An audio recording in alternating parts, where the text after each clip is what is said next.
passage that I'll be talking about is from the Gospel of Mark. It's Mark chapter 6, verses 1 through 13. And it's a passage where Jesus has returned home. He has gone through all of Galilee, performing all these great miracles. He heals the man with the withered hand. He heals Simon's mother-in-law. Jesus finally goes home. And so it's on the Sabbath, and people are applauding him about all these different miracles that he's performed. But then they're like, well, wait a minute. That's just the carpenter's kid, Joseph's kid. So what that you've touched Simon's mother-in-law, but yeah, you're the same guy who touches nails and wood. No big deal. We see the sense of struggle that Jesus has, even in how people are receiving him. And I think there's a sense of struggle that Jesus has as he's thinking about what God has sent Jesus to do, and that is to give his life for humankind. So I think, number one, we need to acknowledge that there is some angst. There's a polemic in the text, if you will.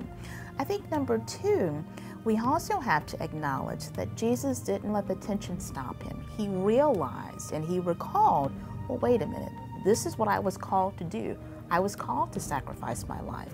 But at the same time, Jesus acknowledged that he was also called to empower the disciples. We don't let it stop there. We acknowledge it. We acknowledge the tension. We acknowledge that people were like, it's no big deal, it's Jesus.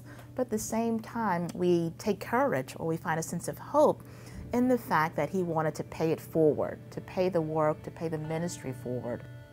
And I think about people who are graduating and the struggles that they may have as they go back home and try to fit back in once they've gone off to college.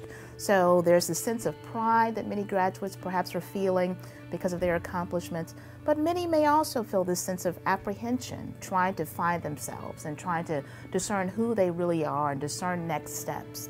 And I think Mark helps us to see that Jesus had to deal with some of these transitions as well.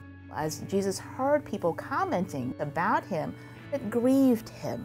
He was grieved because I think Jesus acknowledged the frustration that the people were feeling about him. Jesus was also grieved because he realized what it is that God had chosen him to do.